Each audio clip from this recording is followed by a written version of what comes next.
हरे कृष्णा। आज कार्तिक महात्म्य अध्याय 9 का रसपान करते हैं। उसके पहले अगर आपने इसके पहले के अध्याय का रसपान नहीं किया है तो चैनल पर अपलोड है, सुन सकते हैं। और चैनल को सब्सक्राइब कर बेल आइकन प्रेस कर लीजिए। इधर वृंदा ने स्वप्न देखा कि उसका पति सारे शरीर में तेल लगा का नंगा शरीर भैंसे पर सवार होकर दक्षिण दिशा की ओर प्रेतों के साथ जा रहा है। यह स्वप्न देखा उसे बड़ी चिंता हुई और अटारी तथा गौशाला कहीं भी विश्राम नहीं मिला। तब वह एक वन से दूसरे वन में चली गई। वहां वृंदा ने सिंह जैसे मुख वाले 2 राक्षस देखे। उन्हें देखते ही वह डर के मारे भागी। आगे जाकर उसके शिष्य सहित एक तपस्वी मुनि को देखा और उनसे अपनी रक्षा के लिए कहा। उसकी प्रार्थना पर मुनि ने अपनी एक हुंकार से उन राक्षसों को भगा दिया। तत्पश्चात वृंदा ने मुनि से विनय पूर्वक कहा कि महाराज, मेरे पति जालंधर तथा महादेव जी में घोर युद्ध हो रहा है।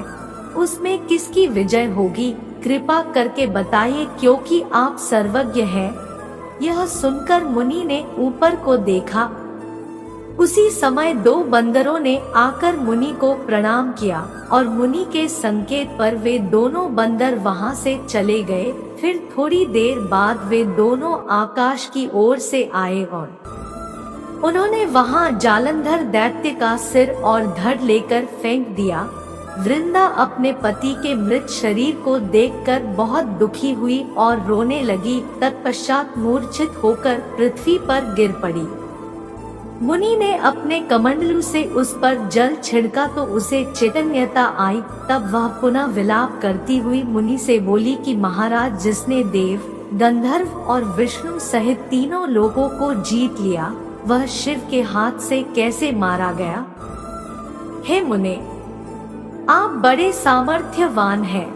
किसी प्रकार मेरे पति को फिर जीवित कर दीजिए। तब मुनि कहने लगे कि शिवजी के हाथ से मरे हुए को कौन जीवित कर सकता है, परंतु फिर भी तुम पर कृपा करके हम इसको जीवित कर देते हैं। ऐसा कहकर मुनि अंतर्ध्यान हो गए और जालंधर जीवित होकर वृंदा के साथ प्रेमलाप करता हुआ आलिंगन वृद्ध हो गया। वृंदा भी अपने पति के वेश में विष्णु के साथ उस वन में रमण करती रही। परंतु एक दिन मैथुन के पश्चात अपने पति के वेश में विष्णु को देखकर वह अत्यंत क्रोधित हुई और श्राप देती हुई बोली कि तुमने मेरा पतिव्रत धर्म नष्ट किया है, इसलिए मैं तुमको श्राप देती हूँ। निश्चित ही वह कपट मुनि तुम ही थे और तुमने जो 2 राक्षस कपट के बनाए थे, वही कालांतर में तुम्हारी स्त्री का हरण करेंगे। और जो तुम्हारा शिष्य था वह बंदर रूप धारण कर तुम्हारी सहायता करेगा। फिर कहा कि शिला, पत्थर हो जाओ।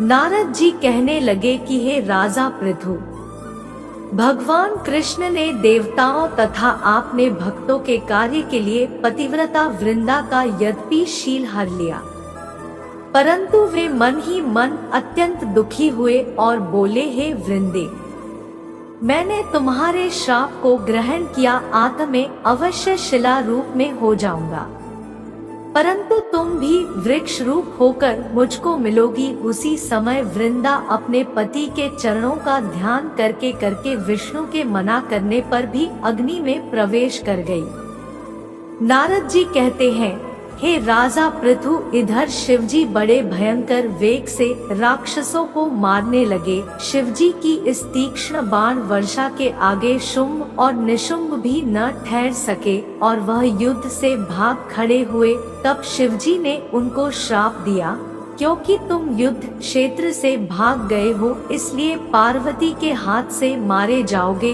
उधर जिस समय वृंदा का पतिव्रत धर्म नष्ट हुआ, तभी जालंधर का बल समाप्त हो गया। ठीक इसी समय विष्णु ने अपना सुदर्शन चक्र अपने तेज सहित शिव को दिया।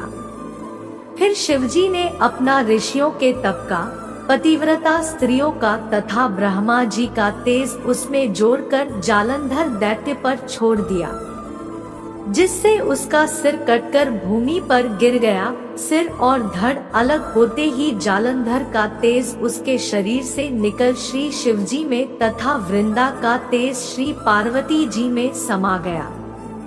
उधर विष्णु वृंदा की चिता में लौटने लगे। तब सब देवताओं ने शिवजी की स्तुति की और कहा कि महाराज, जालंधर को मारकर आपने देवताओं का बड़ा उपकार किया है, परंतु कई महान अनर्थ हो रहा है। कृपा करके उसका का भी कुछ उपाय कीजिए। भगवान विष्णु वृंदा के पतिव्रत धर्म से मोहित होकर लगातार उसकी चिता भस्म पर लौट रहे हैं और किसी प्रकार का विश्राम नहीं कर रहे हैं। तब शिवजी ने कहा कि हे देवताओं, तब सब भगवान की योगमाया की शरण में जाकर उनकी स्तुति करते हुए बोले, तुम्हारी माया को ब्रह्मादिक भी नहीं जानते हैं। उस देवी को हमारा नमस्कार है, जिसके भक्तगण अनादर तथा मोह को प्राप्त नहीं होते। ऐसी मूल प्रकृति को हमारा नमस्कार है। उस समय देवताओं ने एक तेज देखा और आकाशवाणी सुनी कि गौरी, लक्ष्मी और सरस्वती रजोगुण, सतोगुण और तमोगुण रूप में मैं ही हूँ। वही तीनों तुम्हारा कार्य सिद्ध करेंगी। उन देवियों की तुम आराधना करो। फिर उन तीनों देवियों ने प्रकट होकर 3 बीज दिए और कहा कि इन तीनों बीजों को जहाँ पर विष्णु में जाकर बो दो और अपना कार्य सिद्ध करो। देवताओं ने तीनों बीज ले जाकर जहाँ पर वृंदा की चिता पर भगवान विष्णु लौट रहे थे जाकर बो दिए। उन तीनों बीजों से 3 वृक्ष उत्पन्न हुए। रजोगुण सरस्वती से आंवला, तमोगुण गौरी से तुलसी और सतोगुण लक्ष्मी से मालती हुई। श्री लक्ष्मी जी ने अपना बीज ईर्ष्या युक्त होकर दिया था, इसलिए मालती भगवान पूजा में निंदित तथा आंवला और तुलसी भगवान को अति प्रिय हुए। इस प्रकार वृंदा वृक्ष रूप होकर भगवान शालिग्राम से संयोग किया। इसी कारण कार्तिक के उद्यापन में भगवान की पूजा तुलसी के मूल में होती है। नारद जी कहते हैं कि हे राजा पृथु, जिस घर में तुलसी का वृक्ष होता है उसमें यमदूत कभी नहीं जाते, इसलिए जो तुलसी का वृक्ष घर में लगाते हैं वे यमपुरी नहीं देखते। नर्मदा तथा गंगा का जल और तुलसी का पूजन, यह तीनों करे बराबर है। इसी कारण कार्तिक के उद्यापन में भगवान की पूजा तुलसी के मूल में होती है। नारद जी कहते हैं कि हे राजा पृथु, जिस घर में तुलसी का वृक्ष होता है उसमें यमदूत कभी नहीं जाते, इसलिए जो तुलसी का वृक्ष घर में लगाते हैं वे यमपुरी नहीं देखते।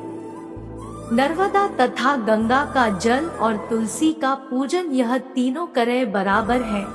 मनुष्य तुलसी तथा आंवला की छाया में अपने पितरों का श्राद्ध करता है, उसके पितर मोक्ष को प्राप्त हो जाते हैं। नारद जी कहते हैं कि हे राजा पृथ, तुलसी और आंवले का महात्म्य ब्रह्मा जी भी कहने में असमर्थ है।